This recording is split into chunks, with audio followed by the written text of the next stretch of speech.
1 Coríntios 11, 23 diz assim, irmão: porque eu recebi do Senhor o que também vos entreguei, que o Senhor Jesus, na noite que foi traído, tomou o pão, e tendo dado graças, o partiu e disse: isto é meu corpo que é dado por vós, fazei isto em memória de mim. Por semelhante modo, depois de haver ceado, tomou também o cálice, dizendo: este cálice é a nova aliança no meu sangue. Fazei isto todas as vezes que o beberdes em memória de mim. Porque todas as vezes que comerdes este pão e beberdes o cálice, anunciais a morte do Senhor até que Ele venha. Por isso, aquele que comer o pão ou beber o cálice do Senhor indignamente, será réu do corpo e do sangue do Senhor. Examine-se, pois, o homem a si mesmo, e assim coma do pão e beba do cálice, pois quem come e bebe sem discernir o corpo, come e bebe juízo para si. Eis a razão, porque há entre vós muitos fracos e doentes, e não poucos que dormem. A ceia é um momento especial para nós, como cristãos, celebrada a partir do dia que Jesus a instituiu.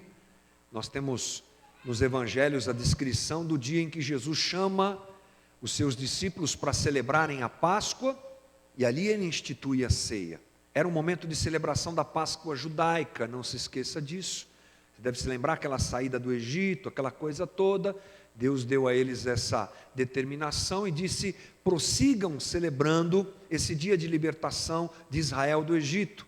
Jesus está fazendo isso com os seus discípulos, mas ele rompe o protocolo, quebra o protocolo, pega um pão, parte, ora, come junto com eles, pega um cálice de vinho, ora, consagra, bebe junto com eles e institui a ceia, que mais à frente nós cristãos, me refiro até aos discípulos naquele momento, entenderiam a que ela se refere, e é claro que ela se refere à morte de Jesus como Cordeiro de Deus que tira o pecado do mundo, palavras de João Batista. Acontece que Paulo, ele nos apresenta alguns mandamentos sobre a ceia, melhor ainda, alguns esclarecimentos são apresentados por Paulo, apesar da distância que ele viveu de Jesus, Jesus o instruiu de alguma maneira a respeito disso. Esse texto que nós lemos, Paulo abre dizendo no versículo 23, porque eu recebi do Senhor o que também vos entreguei. Paulo recebe instruções a respeito da ceia. Não se sabe muito bem, porque ele não deixa claro como isso ocorreu. Talvez tenha acontecido de uma forma mística. Jesus tenha visitado Paulo no período em que ele se preparou para o seu ministério. São 10 anos de preparo. O tempo que Paulo se preparou para sair pregando foi de 10 anos. Talvez Jesus tenha visitado Paulo em uma visão, alguma coisa do tipo, não sabemos. Alguns estudiosos dizem que talvez pelo próprio entendimento de Paulo. Paulo era acima da média mesmo, né, gente? O cara tinha um conhecimento absurdo, é responsável por boa parte do material que nós temos hoje como referência de espiritualidade no Novo Testamento, como caminho para vivermos. A doutrina que nós temos vem da cabeça e do coração de Paulo, dirigido pelo Espírito Santo. Talvez ele tenha compreendido o que Jesus quis dizer e que os discípulos relataram a ele, e ele traz então um conjunto de instruções mais profundas a respeito do que nós vamos praticar nessa noite aqui.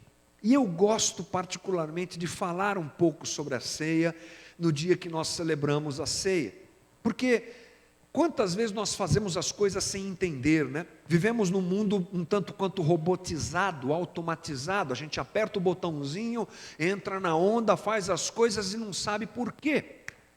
E a igreja, a comunidade, uma comunidade como a nossa, ela vive também marcada por uma rotatividade de gente que chega e outros que vão.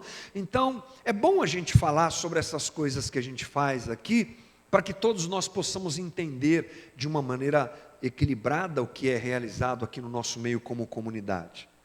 Vamos pensar um pouquinho naquilo que Paulo diz na sequência do versículo 23. Ele diz assim: na noite que foi traído, tomou o pão e, tendo dado graças, o partiu. Nós não partimos o pão, o nosso pão já vem cortado. Tudo bem, não é essa a questão. Poderíamos até adotar esse jeito de fazer a nossa ceia, mas é claro que quando Jesus parte o pão e quando Paulo cita isso, algumas coisas cabem a nós pensarmos, refletirmos e compreendermos. Primeira coisa é que Jesus fez isso mesmo, partiu o pão, porque esse era o jeito que eles comiam, sentados numa mesa que não era dessa altura, uma mesa baixa, cada um reclinado um grupo de almofadas, um encostando meio que um no outro, aqueles vestidos, aquelas túnicas, e aí pega o pão e parte, dá, o outro parte também, era assim que eles faziam. Mas é claro que Paulo, quando ele diz isso, ele se refere a alguma coisa que Jesus queria traçar, queria explicar, queria salientar naquele momento, que é comunhão. Paulo diz isso porque Jesus fez, porque ele fez o que fez e porque ele precisava ressaltar um dos aspectos mais importantes do cristianismo, a comunhão. Quando Paulo escreve esse texto, ele está se dirigindo a uma igreja problemática, que era a igreja de Corinto. O texto todo deve ser lido a essa luz. Paulo está escrevendo a uma das igrejas que ele fundou, e lá era uma igreja confusa, difícil, cheia de problemas, cheia de dificuldades. Eu quero ler para você, por exemplo, o que Paulo diz no próprio capítulo 11, versículo 17, ele diz assim: entretanto, nisto que lhes vou dizer, não os elogio, pois as reuniões de vocês mais fazem mal do que bem. Em primeiro lugar, ouço que quando vocês se reúnem como igreja, há divisões entre vocês, e até certo ponto eu creio. Paulo estava conscientizando a igreja de Corinto que eles não podiam andar daquele jeito, cheios de divisão, cada um pensando de um jeito, cada um indo para um lado. Era muito problema e muita opinião contrária dentro de uma comunidade só. Então Paulo queria conscientizar aos irmãos de Corinto que evangelho não pode ser vivido de uma maneira egoísta. Evangelho e egoísmo se auto-excluem, são excludentes. Não cabe na percepção de um cristão viver de forma egoísta, solitária e individual. Cristianismo pressupõe, na sua essência, está o valor da comunhão. Jesus traz isso quando ele junta os seus discípulos, senta junto com eles, parte o pão e divide o pão entre eles e eles entre eles também. A ceia é, portanto, uma reafirmação dos valores comunitários do Evangelho e de uma comunidade como a nossa, que precisa perseguir esses valores profundamente. Uma comunhão entre nós e uma comunhão entre nós e Cristo. Se não há comunhão entre nós, não haverá comunhão entre nós e Cristo, porque no Evangelho, como eu disse, o indivíduo deixa de existir e entra a figura do coletivo. A ceia deve me fazer repensar, portanto, o valor da nossa comunidade, da nossa caminhada coletiva. A ceia serve para eu repensar e avaliar essa questão. Como é que eu enxergo a comunidade?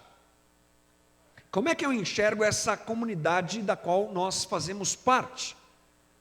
Algumas pessoas cometem o erro de avaliar, de nomear uma comunidade daquilo que ela não é. Atribuem valores a uma comunidade cristã como a nossa que ela não tem.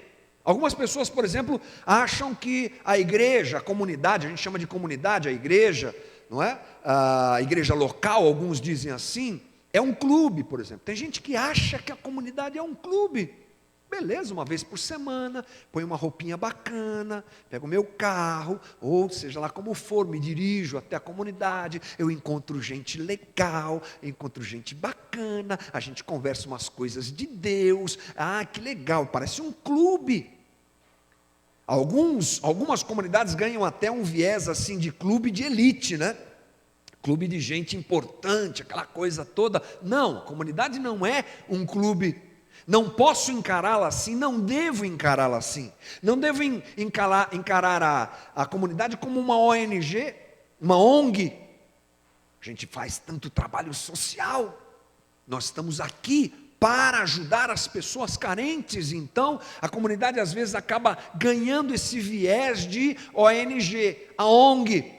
Não, a comunidade não é uma ONG, apesar de fazer esse papel, e dentro da sua ideia de existência existe essa necessidade. Temos que atingir as pessoas, ajudar as pessoas, alcançar as pessoas, ajudá-las, e enfim.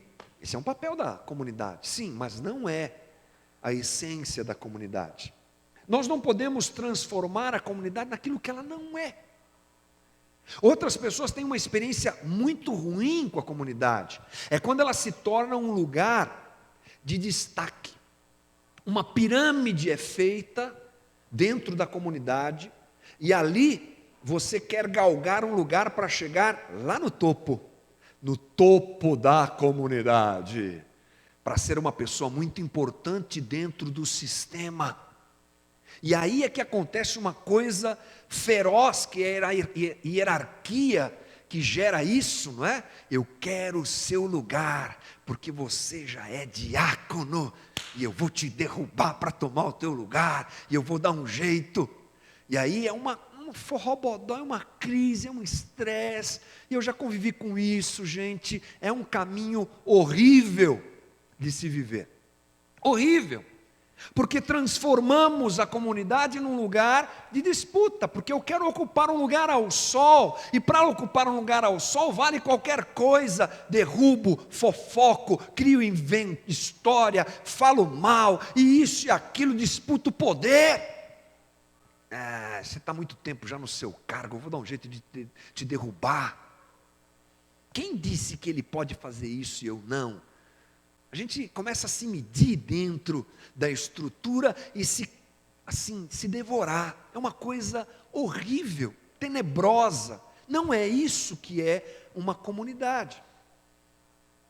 Somos uma comunidade formada então por pessoas que, juntas, querem viver o Evangelho de Jesus Cristo, aprendendo a palavra de Deus, desenvolvendo sua espiritualidade, compartilhando sua vida e buscando a semelhança da vida daquele que é nosso mestre e de quem somos discípulos, Jesus Cristo.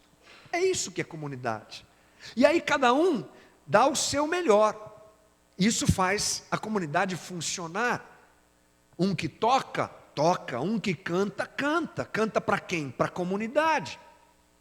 O que sabe falar, fala. O que conhece mais a palavra, expõe. O que cuida e conhece mais de questões tecnológicas, ajuda no computador, no som, no telão. O outro que gosta de uma atividade mais braçal, que tem capacidade para isso e gosta disso, vai ajudar naquilo que a igreja precisa, a comunidade precisa nesse aspecto, e a gente vai entregando e compartilhando o nosso dom. A ideia de comunidade, então, é essa, e mais, juntos passamos e andamos na vida,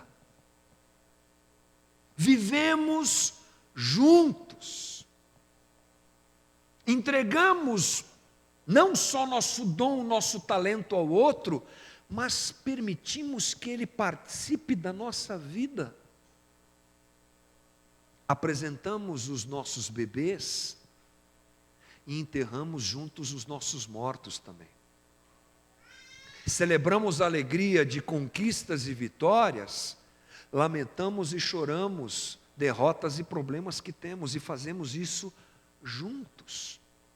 Ceia deve me remeter, e a cada um de nós, a pensarmos a respeito disso, da comunidade, da comunhão, do partir do pão.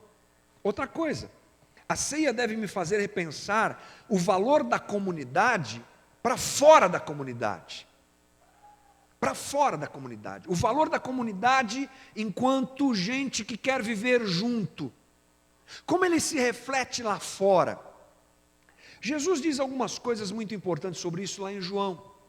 Na oração sacerdotal, ele diz assim, versículo 20, João 17, 20. Minha oração não é apenas por eles, discípulos, rogo também por aqueles que crerão em mim, por meio da mensagem deles, para que todos sejam um. Pai, como tu está em mim e eu em ti, que eles também estejam em nós, para que o mundo creia que tu me enviaste. Forte isso, hein? Que eles estejam em mim, como eu estou em ti, para que o mundo creia que o Senhor me enviou. Olha que palavra forte de Jesus. A nossa comunidade, a nossa comunhão, o nosso relacionamento em comunidade é que faz as pessoas fora daqui conhecerem a Deus e conhecerem a Jesus. Você sabe que nós estamos num momento que os discursos eles chegam ao nosso ouvido toda hora, né? A internet é uma bênção, eu acho muito legal, incrível, uma ferramenta maravilhosa, mas ela traz tanta porcaria para a gente também, é fácil. Você não precisa fazer muita coisa, ela chega, a porcaria chega até você, ela se apresenta até você. Os discursos são muitos, e tem muita gente boa para fazer discurso, e o que acontece é que o mundo está ficando meio de pá virada com relação aos discursos. Nós vivemos num mundo muito relativista. O que as pessoas aí fora pensam é assim: você pensa a respeito de Deus assim? Que legal, seja feliz, eu penso de outro jeito e ponto final. Isso é relativismo. Difícil hoje você sentar com alguém, pegar a Bíblia e falar para a pessoa assim: olha, deixa eu te convencer que Jesus Cristo é o Senhor. Deixa eu te convencer, está aqui na Bíblia, ó. É capaz de ele pegar a mesma Bíblia e tentar te convencer que não. E bater o pé em cima disso, porque o mundo que nós vivemos é marcado por esse relativismo, que faz com que o discurso da gente não tenha muita eficácia. Por isso, que uma das marcas do Evangelho, hoje, principalmente na sociedade pós-moderna que nós vivemos, deve ser aquilo que as pessoas veem, a nossa vida.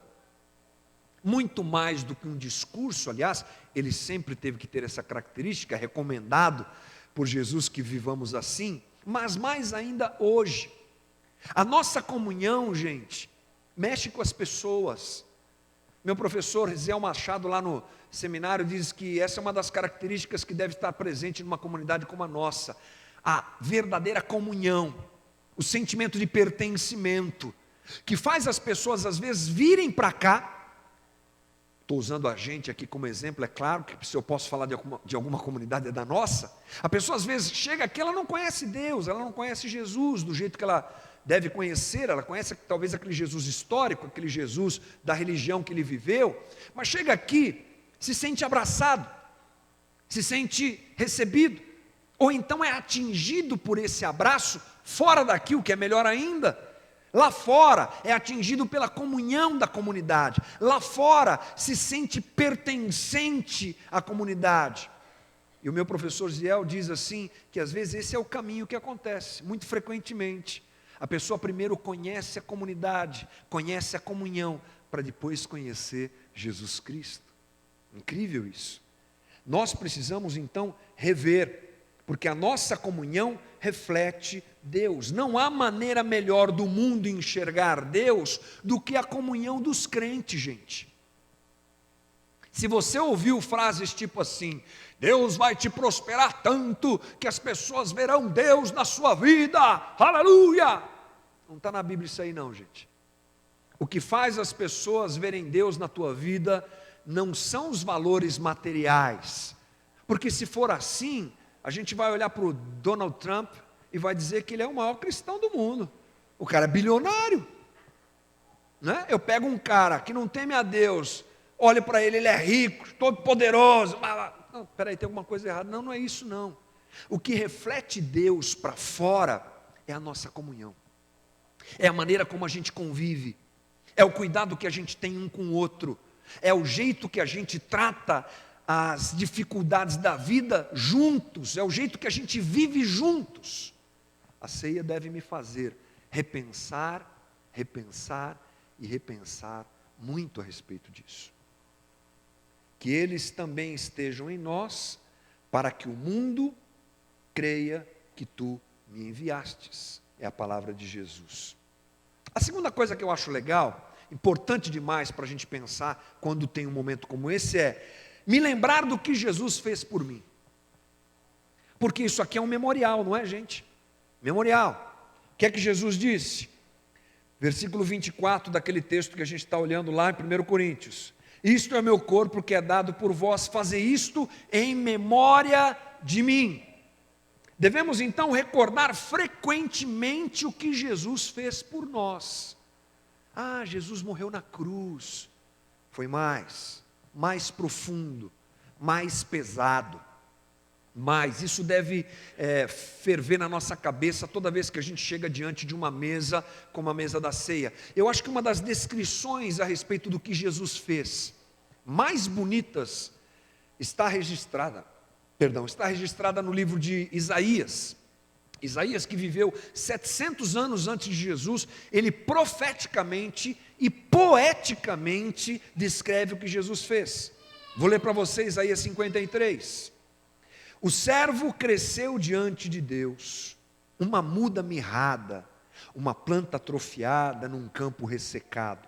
Não havia nada de atraente nele, nada que nos levasse a olhá-lo com atenção. Ele foi desprezado, ignorado, um homem que sofreu, que conheceu a dor por experiência própria. Bastava olhar para ele e as pessoas se afastavam. Nós olhamos para ele com desprezo, pensamos que era escória, mas o fato é que ele levou nossas doenças, nossas deformidades, tudo o que há de errado em nós. Pensamos que ele era culpado de tudo isso, que Deus o estava castigando por sua culpa, mas foram nossos pecados que caíram sobre ele, que o feriram, dilaceraram e esmagaram. Nossos pecados, ele recebeu o castigo e isso nos restaurou. Por meio das feridas dele, fomos curados. Somos como ovelhas que se desviaram e se perderam.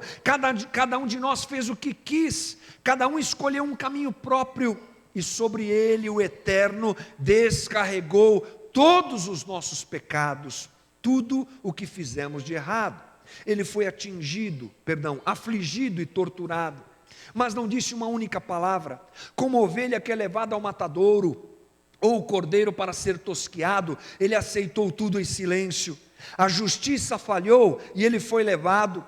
Alguém de fato sabia o que estava acontecendo? Morreu sem pensar no próprio bem-estar, golpeado e sangrando pelos pecados do meu povo. Eles o sepultaram com os maus e o jogaram num túmulo com os ricos, embora nunca tivesse feito mal a ninguém, ou dito uma única palavra que não fosse verdadeira.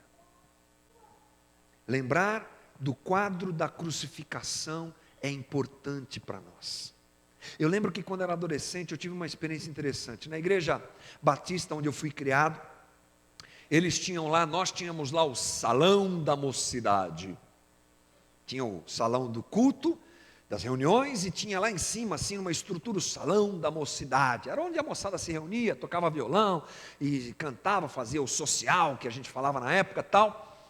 E aí um certo dia apareceram com um quadro grande, sei lá, tamanho grande, e pendurado lá. E era um quadro assim que me chocou. Era adolescente, era garoto naquela época. E eu fui ver aquele quadro, era um garoto ajoelhado no chão, com os pregos na mão, e atrás dele uma cruz vazia, e ele chorando assim. O quadro mostrava que ele estava chorando lágrimas mesmo, muitas lágrimas e tal, e aqueles pregos, é claro, nos remetendo à crucificação de Jesus, e embaixo daquele quadro uma frase: isto aconteceu por você. Mamãe lembra desse quadro, papai? Deve lembrar, deve estar lá até hoje, né? Deve estar lá, que benção. E aí, primeiro dia eu fiquei meio impactado, nem o tempo passou tal, mas teve um dia que eu estava na igreja, lá tipo assim, marca ensaio, e o pessoal não vai. Aqui acontece também, né, de vez em quando, mas tudo bem, aconteceu comigo também. Marcaram ensaio, ninguém foi, eu fui, fiquei lá, e aí eu fiquei lá naquele negócio, e aquele quadro assim, do meu lado, eu sentado, esperando o pessoal, e aquele quadro do lado. Eu comecei a olhar, parece que o menino começou a falar comigo, olhar para mim, eu fiquei meio assustado, mas enfim, olhei para aquele quadro e eu tive uma experiência muito profunda aquele dia. De alguma maneira, a consciência sobre o que Jesus fez por mim entrou no meu coração. Foi forte. Tive uma experiência com Deus ali. E se há uma coisa que a gente não pode deixar de lembrar frequentemente, e a ceia precisa nos fazer lembrar, é que Jesus morreu por nós. Que Jesus carregou sobre si aquilo que era meu pecado, teu pecado, nosso pecado, de uma forma extraordinariamente horrorosa, terrível. O castigo que veio sobre ele, nós nem temos ideia, mas é importante nós nos lembrarmos disso. A ceia deve me fazer pensar na obra redentora de amor realizada por Jesus Cristo na cruz, uma obra que nos justifica.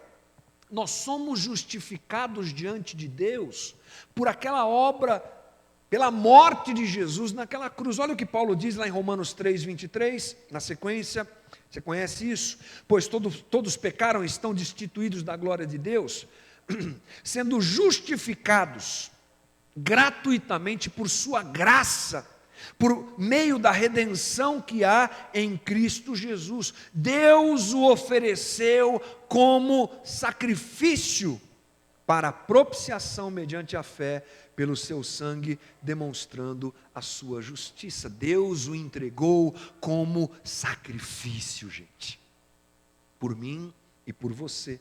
Uma obra de entrega, de esvaziamento, uma obra de amor, uma obra de graça feita por mim e por você. Nós não poderíamos nos justificar. Jesus, através da sua morte, é que nos justifica e nos justificou diante de Deus.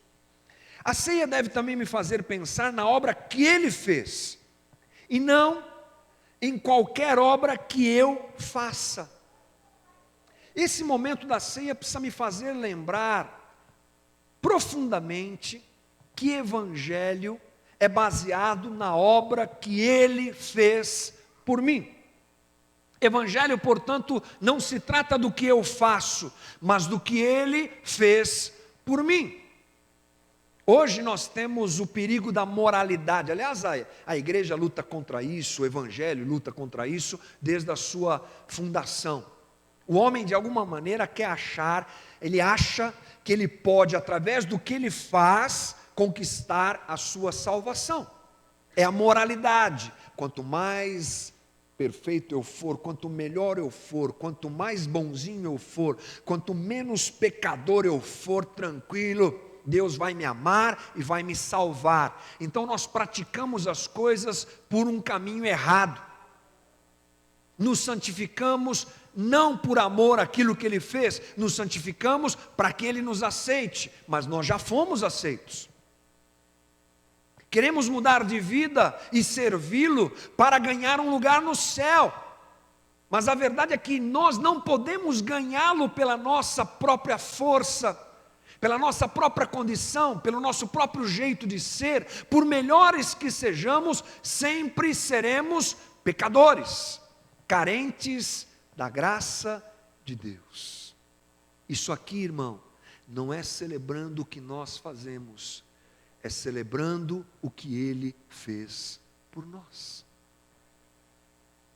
Nos falta muitas vezes essa realidade de vida, de um quebrantamento autêntico, quando nós assumimos realmente quem nós somos. Quanto mais consciente do meu pecado, quanto mais consciente da minha limitação, quanto mais consciente da minha fragilidade, mais eu posso compreender o valor do Evangelho da graça de Deus. Cuidado com discursos que levam você a pensar que você é o cara. Cuidado com discursos que levam você a se achar o bacanão. Nós somos e seremos sempre pecadores, alcançados pela graça divina, demonstrada em sua plenitude naquela cruz, e é o que nós vamos celebrar hoje, daqui a pouco aqui. Nós não podemos nos envolver com religião, porque a religião é a contramão da graça. Efésios 1:7 diz assim: nele temos a redenção por meio de seu sangue, o perdão dos pecados de acordo com as riquezas da graça de Deus. Eu não posso nunca deixar de falar da graça, irmãos. Pode ser até que você se enjoe disso, mas você sempre vai me ouvir falar da graça. Agostinho, um dos pais da igreja, disse assim: a graça de Deus não encontra homens aptos para a salvação, mas torna-os aptos a recebê-la. Portanto, vamos celebrar a graça do Senhor que nos alcançou, nós mesmo pecadores. E indo para o caminho final da nossa conversa, a ceia deve nos lembrar da nova aliança. Paulo fala isso lá também. 1 Coríntios 11:25, por semelhante modo, depois de haver ceado, tomou também o cálice, dizendo: este cálice é a nova aliança no meu sangue. Fazei isto todas as vezes que o beberdes em memória de mim. Mateus 26, onde Mateus registra as palavras de Jesus, Jesus diz assim, no versículo 27, bebam dele todos vocês, isto é o meu sangue, o sangue da aliança. O sangue de Jesus instituiu a nós uma nova aliança. Rapidamente, para você se lembrar, Deus fez uma aliança com o primeiro homem chamado a ser o precursor, o pai da nação judaica, que foi Abraão. Gênesis capítulo 12, lembra disso? Ele faz uma aliança com Abraão. E aquela aliança persegue o povo, ou está sobre o povo de Israel, e vai andando sobre o povo de Israel, e funciona assim: um povo levantado por Deus para ser o povo que daria vez à vinda do Filho de Deus, do Messias, e assim aconteceu. E essa aliança se manteve viva e válida até a vinda de Jesus. Aliança baseada na lei, porque eles, para serem perdoados, sacrificavam animais, e aquilo gerava o perdão de Deus sobre a vida deles. Eles transferiam o seu pecado, ou melhor, Deus permitia isso, ao animal que era morto. Essa era a maneira. O cumprimento da lei também era essa maneira. Mas vem Jesus e diz: não, agora as coisas não funcionam assim. As coisas funcionam na base de uma nova aliança, que é o sangue de Jesus. O sangue derramado naquela cruz. O sangue vertido por mim e por você. A sua misericórdia se expande de uma forma tão incrível que ele deixa de trabalhar somente alcançando o povo judeu e espalha a sua graça e misericórdia para todos, inclusive a nós, gentios. É o que Pedro diz em 1 Pedro 2,9, vocês, porém, são geração eleita, sacerdócio real, nação santa, povo exclusivo de Deus, para anunciar as grandezas daquele que os chamou das trevas para a sua maravilhosa luz. Olha o que ele diz no versículo 10. Antes vocês nem sequer eram povo, mas agora são povo de Deus. Não haviam recebido misericórdia, mas agora a receberam. Fomos alcançados pela graça, fomos visitados pela graça, e o sangue de Jesus hoje nos purifica de todo pecado. Andamos numa nova aliança, aliança do sangue do Cordeiro Jesus Cristo. Tudo isso para a gente celebrar uma ceia como essa que nós vamos celebrar hoje. Um pouco daquilo que a gente pode e deve pensar quando a gente vai celebrar uma ceia como essa. Vou me assentar à mesa do Senhor, vou participar dessa mesa, como devo fazê-lo? Examinando a mim mesmo, reconhecendo a comunhão dos santos, reconhecendo a comunhão com Ele, entendendo a sua graça que me alcançou e me atingiu, mesmo não sendo eu merecedor de forma nenhuma. Assim eu posso participar da mesa, assim eu posso celebrar junto com o meu irmão a ceia do Senhor. É o que nós vamos fazer agora. Que Deus nos dirija nesse momento e que o Espírito de Deus tenha liberdade porque Ele habita dentro de cada um de nós, que Ele encontre liberdade para falar ao teu coração, para encher o teu coração desses valores, para te fazer refletir a respeito de tudo isso. É o que nós vamos deixar acontecer agora, em nome de Jesus. Fecha os teus olhos um pouquinho, querido. Vamos ao nosso momento.